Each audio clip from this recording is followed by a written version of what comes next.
Менің балам бірінші сыныпқа барғанда қазақ мектебіне бірінші рет сабаққа барғаннан кейін мен енді ата-ана ретінде қызық қой маған. Бірінші сыныпқа барып, бірінші сабағың қалай өтті дегенде, бізде сыныпта бәрі орыстар ғой дейді.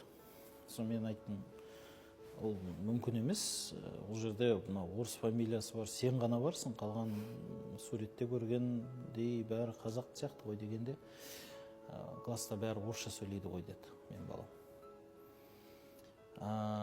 Мен де осы сұрақты көп ойланам.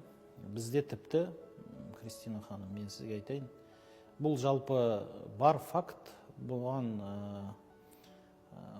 бір кешіріммен қарау, немесе түсіністікпен қарау деген дұрыс емес сияқты. Бізде кейбір жағдайда анасы орысша білмей, баласы қазақша білмей, отбасыда әкесі арқылы тілмаш ретінде бір-бірімен қарым-қатынас жасап жатқан отбасылар бар. Бұл жалпы трагедия деп есептеймін, өйткені мынау технологиялық заманда балалар ютубты немесе контентті орыс тілінде тұтынады.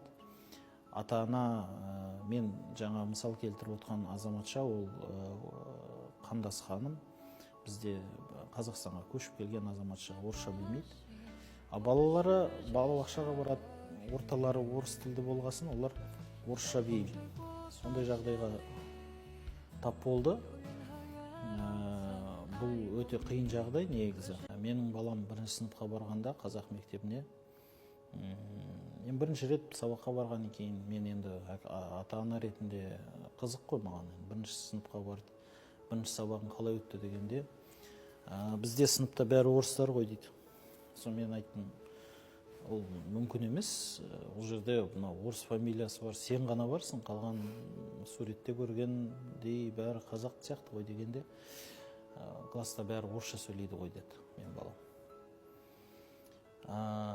Мен де осы сұрақты көп ойланам. Бізде тіпті, Кристина ханым, мен сізге айтайын, бұл жалпы бар факт, бұған бір кешіріммен қарау, немесе түсіністікпен қарау деген дұрыс емес сияқты. Бізде кейбір жағдайда анасы орысша білмей, баласы қазақша білмей, отбасыда әкесі арқылы тілмаш ретінде бір-бірімен қарым-қатынас жасап жатқан отбасылар бар. Бұл жалпы трагедия деп есептеймін, өйткені мынау технологиялық заманда балалар ютубты немесе контентті орыс тілінде тұтынады. Ата-ана, мен жаңа мысал келтіріп отқан азаматша, ол қандас ханым, бізде Қазақстанға көшіп келген азаматша орысша білмейді. Балалары балабақшаға барады, орталары орыс тілді болғасын, олар орысша біледі. Сондай жағдайға тап болды. Бұл өте қиын жағдай негізі.